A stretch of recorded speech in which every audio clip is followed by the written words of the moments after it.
Hi, it is your buddy, Peace and Harmony with you here today. Much love going out to all the beautiful empowered harmonizers.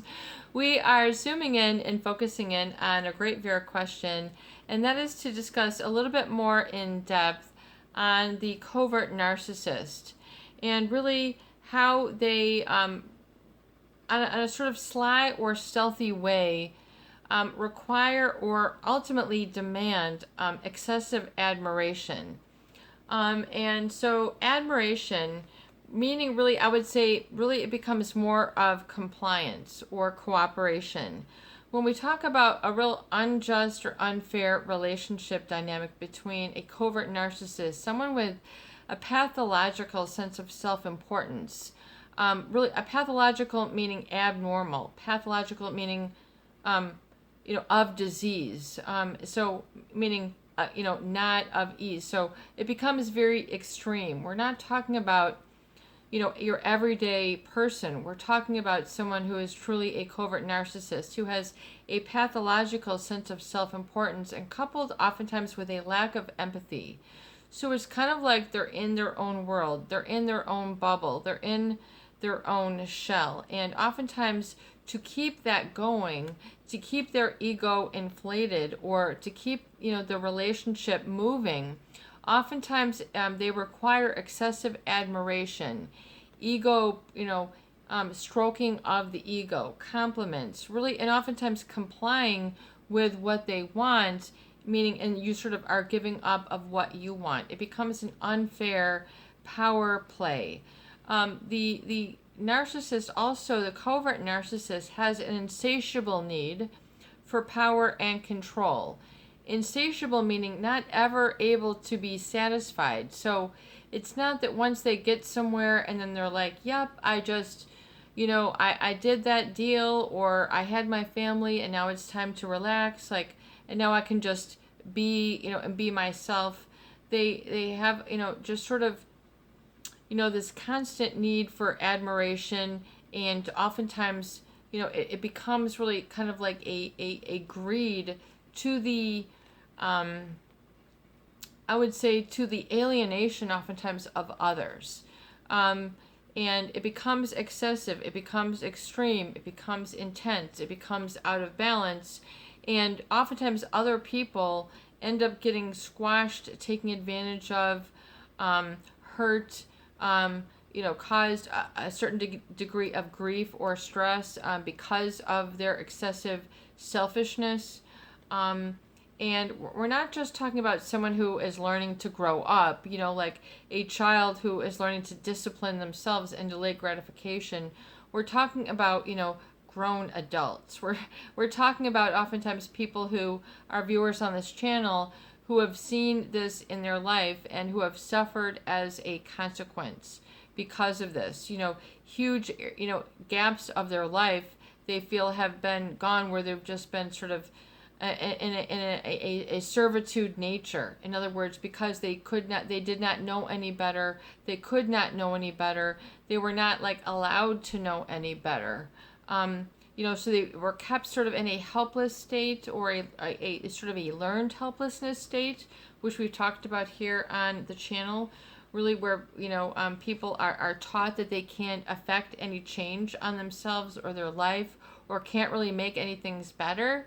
And so they might have sort of learned this, especially if the covert narcissist around them was sort of chronically unhappy or disappointed with them, or showed displeasure. We have, a lot of viewers who have had family members who were psychopathic, who outright just did not even, care for them whatsoever. I mean, talk about cold and callous. It was very, very difficult for a lot of people. So we're talking about really, some very difficult issues that, is more than, just, oh, I need to get an award at work and I feel admired and validated and, ooh, I feel good about that. Have you ever, had something that you won something, you earned something, you hit a milestone, you passed, you did very well on a test, you did very well at a dance, you did very well making something, you had a great day, for something that was personally fulfilling. Maybe you had a great bike ride or a great workout or something where you just feel awesome. You feel on top of the world. You know, you are at your best. You're just feeling great. You know, if you are with a narcissist, oftentimes that state is not permitted because it'll contradict their need for admiration. And as we know, with a covert narcissist, there needs to be this unfair advantage. You know, it's like them, and then everybody else. It's just like everybody else does for me, and you know, it does not get any different. I've got my sunglasses on. Why do I have my sunglasses on? Okay, there we go. We don't need that. Okay, sorry about that. Just kind of changed up the setting here, trying to change up the background. You guys might not be used to this. I'm just going to change it up a little bit. We'll see here. Just trying to get summer on. You know, it is a beautiful time of year, and we are in the midst of a pandemic. So everything is really changed and shifted, but we're not here to go into that. But we're talking here really about how oftentimes then people have a difficulty owning a lot of experience with developing their own sense of self-importance in a healthy manner, that they are important, that they matter, because oftentimes they will not experience this as a result of sort of being deprived of being acknowledged and validated. It has to usually go one way to the covert narcissist. A narcissist doesn't oftentimes like to have a two-way exchange. You know, it's all about what they get in terms of their validation, and oftentimes they are unwilling or unable or disingenuine giving compliments or validation to others. They just don't feel it, or they're not comfortable expressing it. They've got all sorts of reasons, excuses. Oftentimes, you know, there's an insecurity. They don't feel, you know, good about themselves. You know, perhaps they're not secure in enough of themselves to be happy for another. You know, to really be happy for another and not be intimidated, you have to be secure in and of yourself. You know, but if you're getting taken advantage of, where you're just always doing all the work for, you know, the covert narcissist, that becomes a real imbalance, because that other person has that constant need for admiration, and oftentimes it'll just go siphoned off, you know, like a pool drainer. They're just suck it all up. I mean, they will just live on that, bask in it, boast in it, or whatever it is. But because that's just who they are. They might have earned it. They might have gotten there. They might be all that and a bag of chips. They might, you know, be very accomplished, well-esteemed, highly accomplished people who like can do more than most people because of their tenacity, their intellect, the way they look at things, their training, their education, their upbringing, whatever it is. You know, you might meet some people who are, you know, really phenomenal. I mean, what you might say, you know, that person is a piece of work, or that person is magnificent, or that person is a star, that person is charismatic, you know, that person has a je ne sais quoi, you know, they have a presence or a way about them where they light up a room or calm down a room or excite the room. You know, they just have that wherever they go. So, you know, there can be a lot of very positive, you know, aspects, but we're talking really about, I mean, what I'm trying to say is oftentimes these people are very well accomplished, very well taken care of by others in their life. You know, they can be very high status, or what you might call caliber or quality of individuals. So that's not to contest.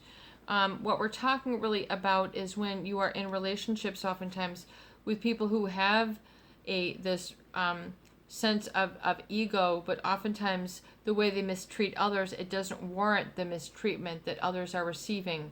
They're not getting in return what they need. They're not getting eye contact. They're not getting listened to. They're not getting validated for who they are. They're getting annihilated. You tell them, I'm a vegetarian and this is who I am, and then they want to give you some meat, or something like that. I mean, it's just like an example. Or, I want to go to college, or I have to study, or I have to prepare for my day at work tomorrow, or you have some obligations, and then all of a sudden that is not up for discussion, their agenda, their routine, and then so people end up getting taken advantage of. I mean, it's taken advantage of because not that the person doesn't love them, it's because the codependent, the other individual is not getting loved and attention in the way that they need love and attention. So oftentimes there's a lot of this giving, and sometimes not enough taking, or back, I guess two-directional relationship was what you would call it. So, I mean, this is going to take place in many sundry ways and forms, but I want people to understand the cause that creates the effect. Oftentimes, I have viewers who say, I felt unvalidated, I felt invisible, I felt like I don't exist, I feel like no one hears me. I get the quiet treatment, I get ignored, I get shut down. Shut down meaning I don't get to, whatever I want isn't get heard or played out or listened to or responded or dealt with. If things aren't dealt with, that gets pretty scary because sometimes things need to be dealt with, and if things aren't dealt with, that can be pretty scary for a lot of people. So, especially when other parties are involved in such, there's an accountability factor. And so they might feel very monopolized by this person. And that they don't matter. So it's just kind of like the old Monopoly game. They're trying to buy Park Place, and everybody else is just a rent-a-hotel. So they just it's just a way that oftentimes it creates a lot of sort of depression, anxiety, low self-esteem, unhappiness in people, people feeling unacknowledged or unvalidated. Just that they can be melancholy or sad or, just having an issue. And so, but especially when this goes on for like a long period of time, it can go on for years and years, and especially a lot of viewers who are married, who are deprived, they have like this emotional asphyxiation where they feel like the other one is always getting all the attention. Here they go talking about them, and they never get to hear about me or my side of the story or my story. It's always, you're always talking about them, or and it can get very bad where people get fooled, they get duped, they think that if this is going to happen, then it will turn into a committed relationship, and it does not. People have been pathologically lied to. And lost many good years or many prime years of their life. So it can be very devastating for people. So I just want to emphasize the reality and the seriousness of people's feelings who have gone through this. So this is your buddy, peace and harmony with you here today, and I hope that these videos do help.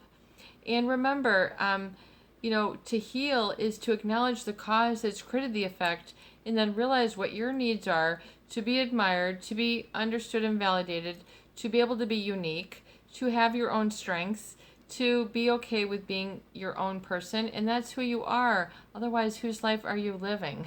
And so pursue your dreams, like a fire hose. Just pursue your wants. I mean, grow and evolve for yourself. Make yourself a little uncomfortable and schedule some of your recovery dates or the other things that we talk about here on the channel. With the pandemic, it makes things very limited, but you can still do some other things that really you strive to be happy for. So definitely continue to strive. It's not a lost cause. You are not a lost cause. This is your buddy, Peace and Harmony, with you here today, and I hope that these videos do help. Please share, please subscribe, and for goodness sake, please donate for more great tools, videos, discussion, and support. Peace out, peace be with you, and have a beautiful evening.